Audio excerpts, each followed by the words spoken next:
Márcio Santos, estamos de volta aqui com o seu videoblog sobre avaliação física. Isto dá, isto não dá. O nosso assunto de hoje fala sobre a utilização avançada da fleximetria. É muito comum e muito observável a fita métrica e a balança junto ao dia a dia do seu cliente dentro da sala de aula.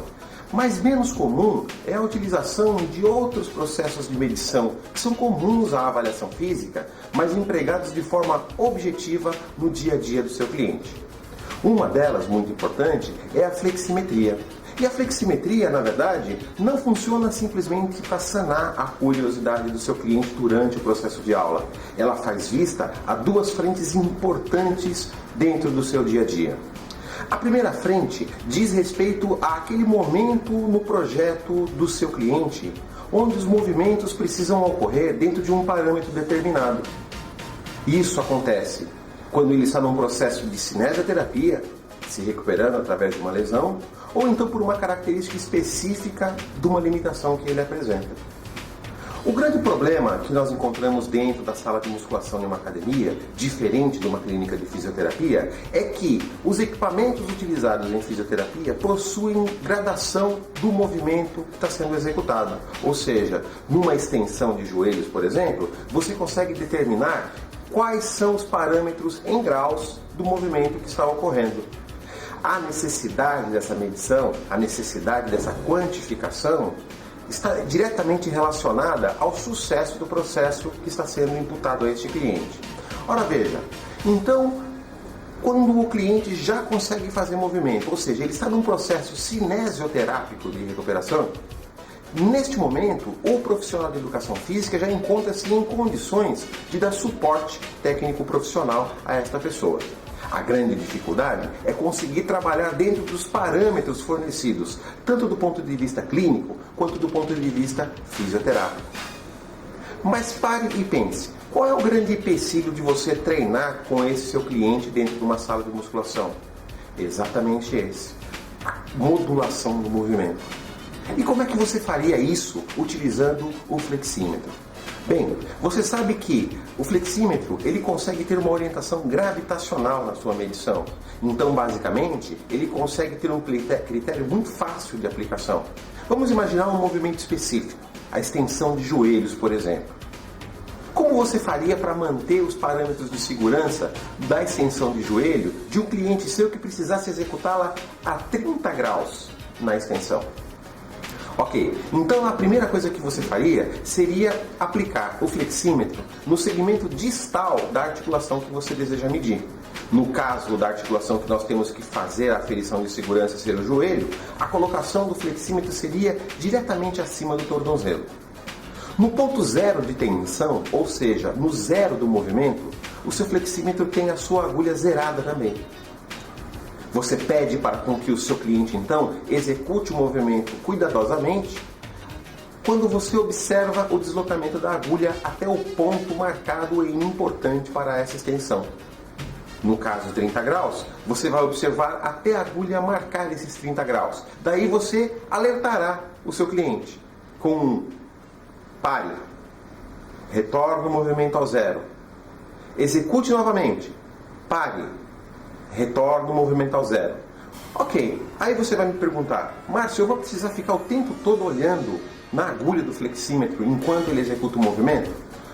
Em tese não. Por quê? Porque existe a possibilidade de, no momento em que ele interrompe o movimento pela sua orientação, que ele fixe uma referência visual nessa extensão, que pode ser uma haste montada com uma gradação onde você nivela a altura para fazer a referência, ou simplesmente uma referência visual a qualquer objeto que esteja à frente dele.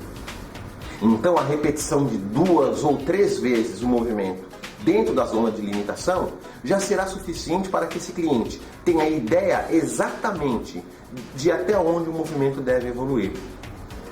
Parece bastante simples e realmente é. Você poderá conferir sempre que desejar o movimento para saber se o seu cliente continua executando ali dentro. Essa aplicação tem um fundo muito mais importante do que simplesmente a execução controlada do movimento. Ela traz para dentro do seu ambiente de trabalho uma visão muito moderna e muito importante da transdisciplinaridade. Ou seja, neste momento, você vai estar conseguindo trabalhar utilizando os mesmos parâmetros utilizados pelo fisioterapeuta e pelo médico. Inclusive, em situações onde a sua empresa, a sua academia, o seu negócio permita, até mesmo o fisioterapeuta poderá passar a utilizar o ambiente da sala de aulas como elemento de tratamento cinesioterápico desse cliente. Uma outra aplicação extremamente interessante da fleximetria no dia a dia da musculação refere-se a um conceito denominado ângulo máximo de tensão. O que é o ângulo máximo de tensão? Esse conceito envolve a discriminação de um processo onde, durante a evolução de um movimento resistido, na sala de musculação, a tensão aplicada pela carga varia de acordo com o ângulo de movimento do seu cliente. Ou seja, durante todo o deslocamento que faz o movimento acontecer, você terá uma variação crescente da tensão, dependendo do ângulo que o movimento se encontra. Ora, isto tem duas importâncias primordiais. Primeiro porque o movimento, a tensão não é uniforme durante todo o movimento. A carga que você colocou, sim. A carga que você colocou ela é constante lá na ponta do cabo. Mas a tensão, ou seja, a resistência, varia conforme o ângulo varia. E você percebe no dia a dia que essa tensão ela não se adequa exatamente à capacidade de força do seu cliente. Existe um momento no movimento onde a carga que você colocou ela passa a ser pesada ou ligeiramente pesada para o seu cliente. E a pergunta é, exatamente em qual ângulo acontece? O momento você consegue prever pela informação do seu cliente, mas quantitativamente, onde é o ângulo que isso acontece? A literatura determina ângulos de pico de força, ou seja, ângulos onde a força é maior no movimento. Mas essa determinação, ela varia de pessoa para pessoa.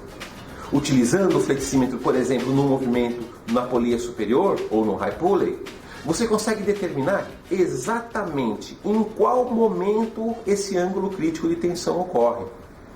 Basta você posicionar da mesma maneira o flexímetro numa posição do terço distal da articulação que você quer medir. Nesse momento você pode utilizá-lo preso acima do cotovelo, executando um movimento com a informação do seu cliente de, olha, aqui está muito pesado, ou na interrupção do movimento, você terá a leitura desse ângulo crítico de tensão, que é exatamente o ângulo onde a qualidade do movimento não consegue ser mantida porque a tensão eleva-se demasiadamente.